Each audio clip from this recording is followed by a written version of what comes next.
YouTube, it's Tone back with another one for you.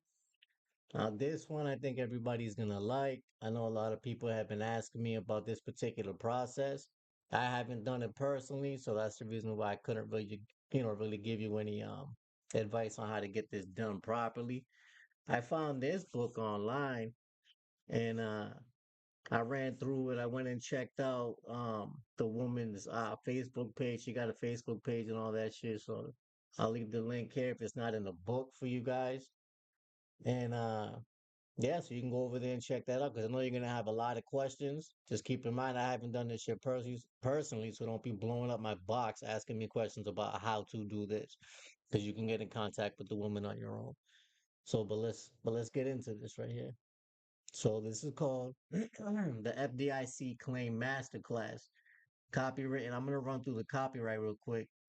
And just so you guys know, copyright notice, fair use. I'm just gonna run through a few pages. We're not gonna do the whole book. So, in accordance with the U.S. Copyright Act of 1976, this book is licensed for your personal enjoyment only. No part of this publication may be reproduced without prior written permission from the publisher, while the publisher and author have have used their best effort in preparing this book. They make no representations or warranties with respect to the accuracy or completeness of the content of this book. Specifically, disclaim any implied guarantees with a professional uh, where appropriate.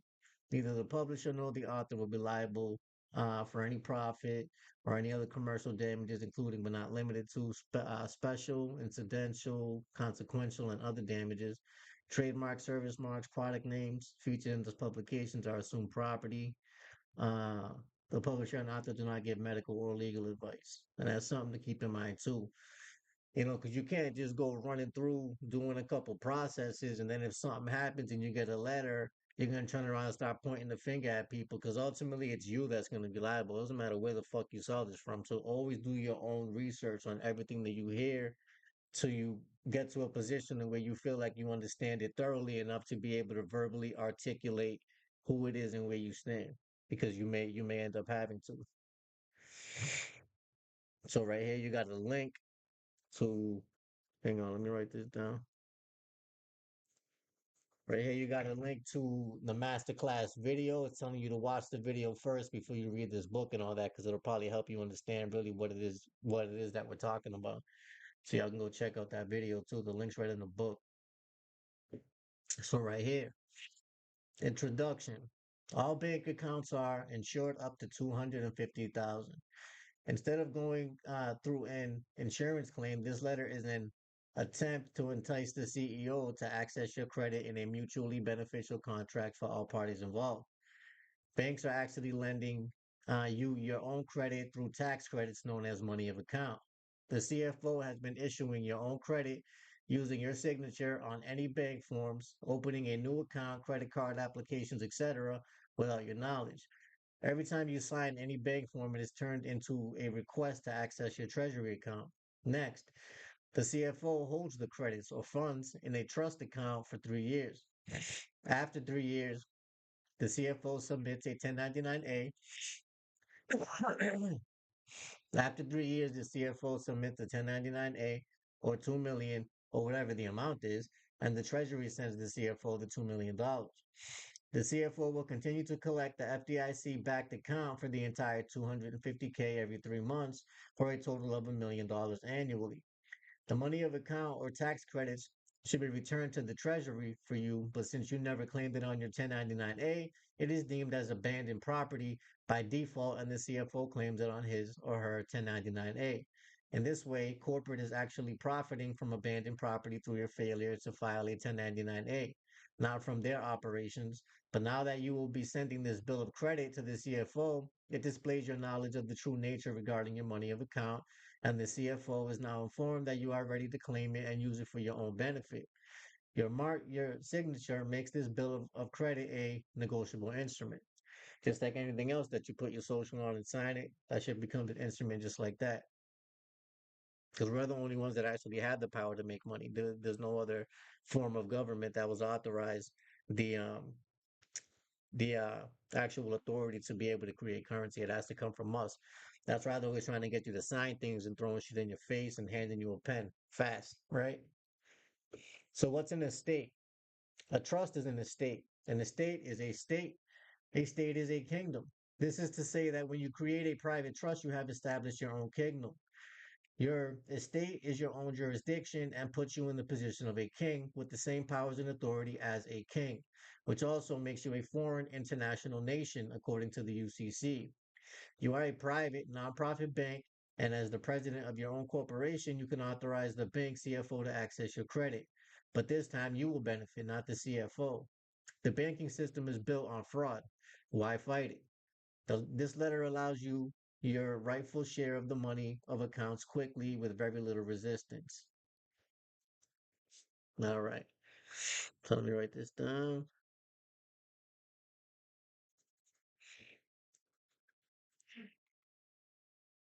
All right. So the list of documents here, you got a cover letter, notice of special deposit, private check, you got a bill, the IRS tax letter with the estate EIN, the EIN for your all caps name, notice and affidavit of foreign status with two witnesses or notarized. File your UCC 1 and 3. Notice of recording. Public law, debt, insurance, securities under private accounts.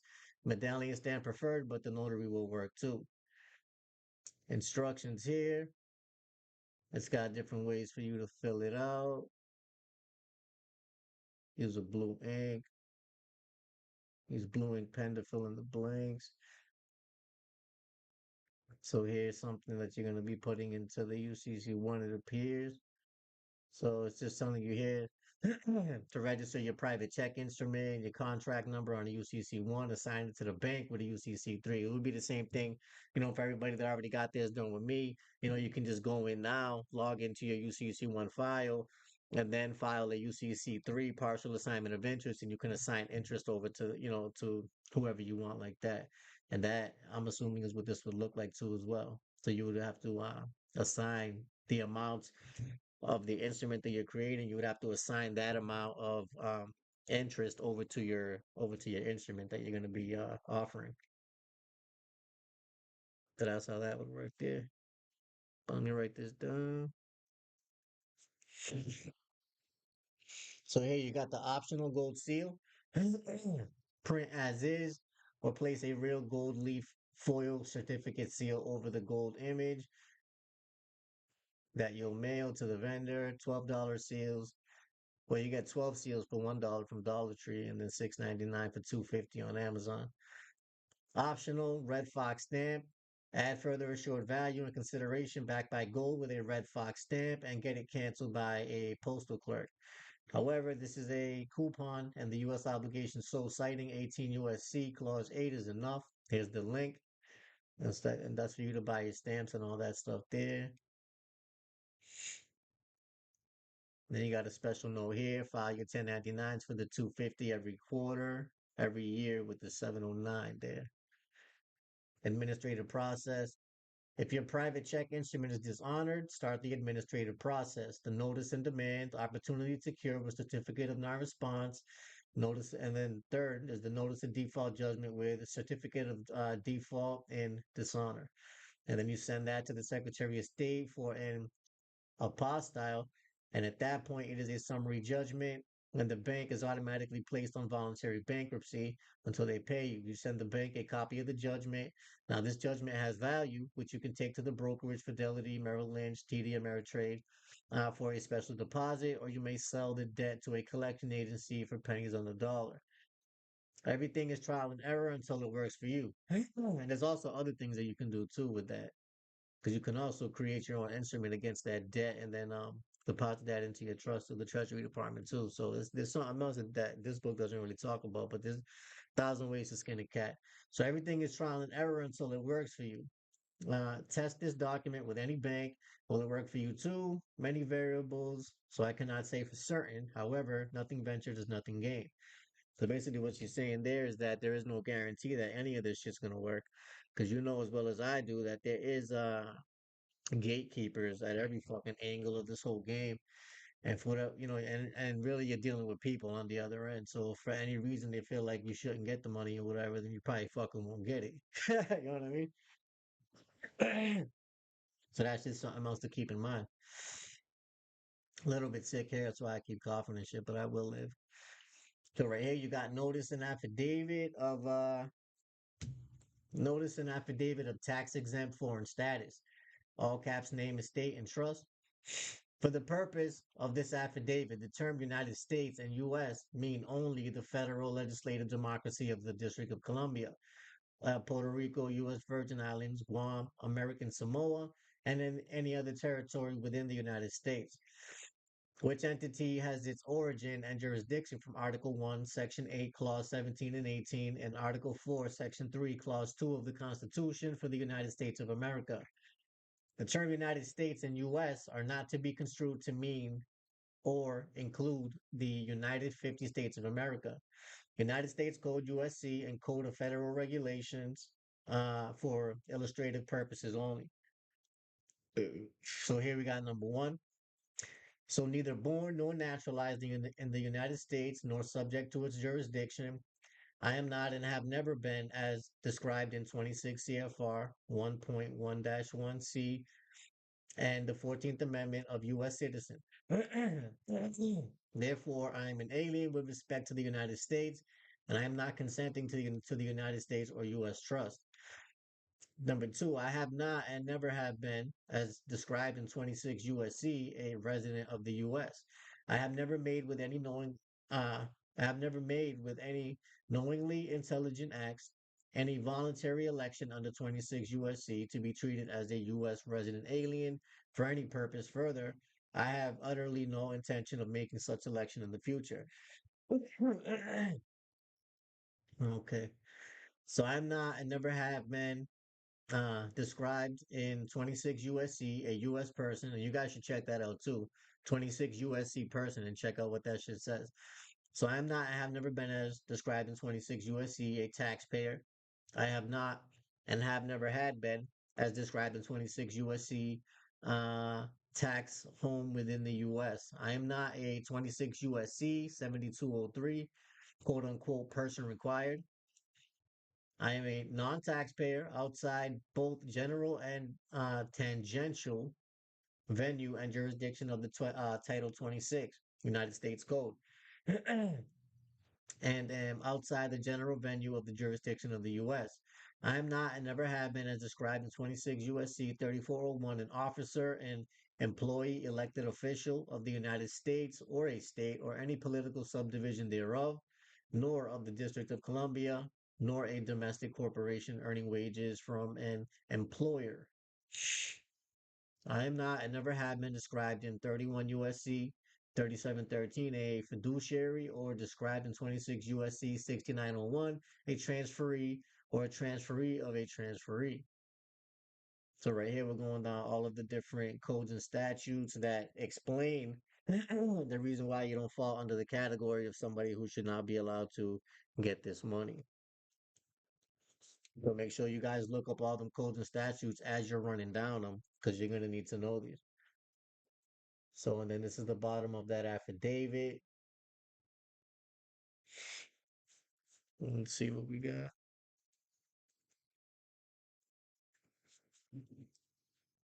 So, Section 1. So, the Constitution, Article 4. So, Section 1 full, full faith and credit shall be given in each state to the public acts, record, and judicial proceedings of every other state.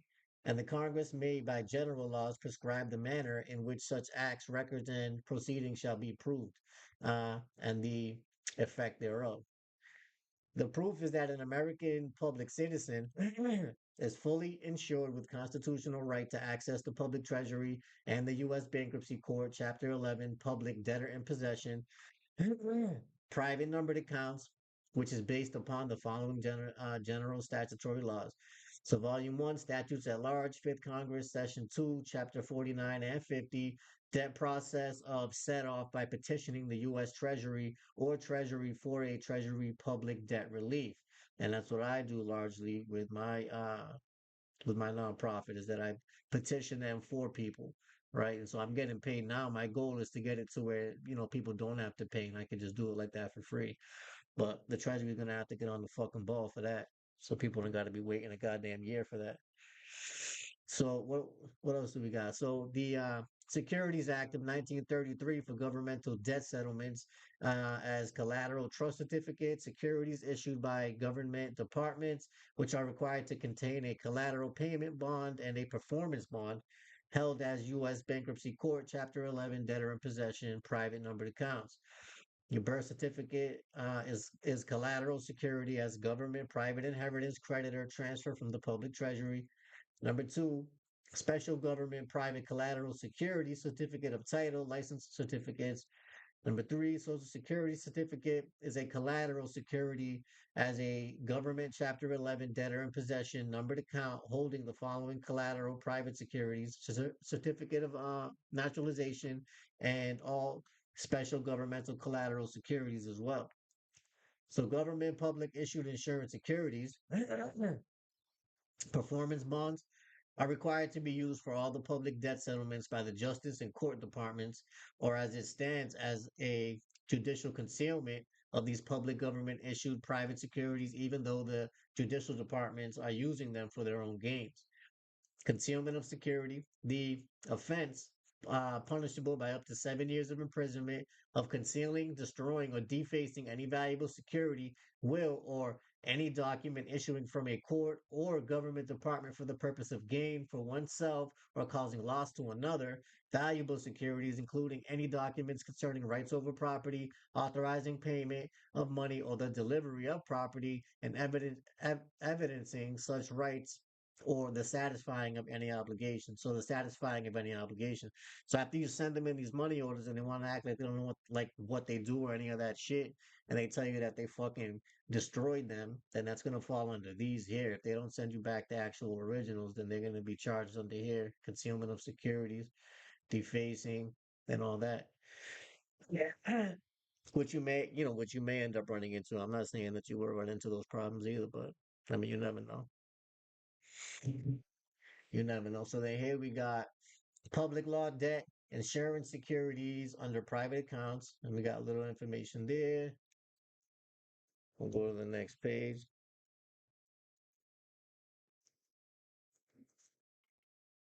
Instructions for your public notice of recording. So you need to publish a public notice. The notice of recording is an alternative method to record documents. So it's got a couple of links here that you can press, and it brings you to another place that gives you the documents to fill out. So how to create a document ID, right? So you're just pretty much going to put numbers and letters that correspond to your particular document. Because when you start to engage these people with these administrative processes, you need to act as if you are already in court because you're using the notary to be your judge or your witness throughout the transaction.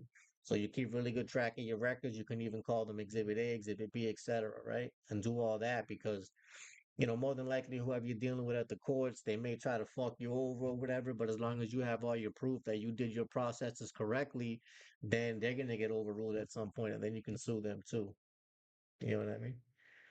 So just keep really good track of your correspondences, and that's the point of having like your pages itemized and shit like that. Notice of recording. So here you got the UCC1, the UCC3 number, the bill of credit, private check contract number, cover letter, document number, public law debt insurance securities under private account numbers. And here you have your little affidavit here. And that's all going to put you right in the game if I had to imagine. And like I said, we're not going to be going over every single thing in this book, but we're going to run through a couple things. And then here you got the first letter that you'll be sending in. So this is the notice of special deposit. Here you're trying to make a deposit to the banks, either CEO, CFO, or the like. And you're giving them this offer here for them to be able to draw from your treasury account and then put it into your account at the bank so you could all benefit from it. So here. I issue my credit to be returned with interest via enclosed negotiable instrument. I respectfully request for you to establish a new account and issue private credit debit card or the black card and or private exchange checks as indicated on the enclosed instrument. It is for set off and liquidation of 250,000 in tax credits through your internal credit Federal Reserve Bank service processors. And alternatively, you may cash this bill of credit through a state bank. And that's true because this becomes an actual instrument here. Even after it serves its purpose, the actual instrument retains its value. That's why, like, we used to get the canceled checks in the mail and all that shit, and now we don't get them anymore. That's because they're intercepting all of your canceled checks and they're throwing them back on the secondary market. So just keep that in mind. So even when you create your private money orders, you can keep your copies of those because those are going to retain the value as well, which you can get a refund on as well. All right, because they do actually retain value. So then here, I declare my intent and purpose for this instrument as a special deposit order of the payer and beneficiary, and is to be credited to the depositor's U.S. Treasury bank account for the public debt per 31 USC. The chartered bank account is through the bank's name as an instrumentality of the United States government per set off requirements for the Federal Reserve Bank and Treasury manuals for federal accounting standards 133 and 40. You are required to forward the funds payable to the U.S. Treasury. If you attempt to steal these public funds, it will show up on my quarterly 1099 A file and annual 709 report. And the IRS Criminal Investigations Department or the Treasury Inspector will charge you for committing sedition against the bankruptcy of the United States. I hereby conditionally accept further other offered communications from the bank upon these conditions. Number one, true, correct, complete, and not misleading copies of a signed by a man or woman assignments, negotiations, transfer of rights, novation, and the like will unambiguously establish that I abandon my credits you used and as the true creditor of the funds with full and complete disclosure, including but not limited to any and all implied and or express written contracts and or any and all consent with any such agreement if a novation. Two, produce all relative commercial instruments, contracts, whether implied or express, which contain language that you are exempt from the U.S. banking law, statutes, and codes. Further communications not fulfilling the above described conditions shall be deemed frivolous at its face and constitute your agreement that the money of account is credited. All non-frivolous responses must be sent to your name through the United States Post Office via traceable, certified, and registered mail only, traceable mail to care of whatever your address is and all that, shall be billed $1,000 per frivolous response as the receipt of this mailing. Notice to principal is notice to agent. Notice to agent is notice to principal. Right. And then so here on the page after that, you got the rest of this affidavit, and then the rest of the books got all the different templates of the affidavits that you need, step by step instructions and all that stuff too. So you guys already know what time it is. It is the game of chess. Stop playing checkers with these clowns. That's what I got for you for now. Until we meet again.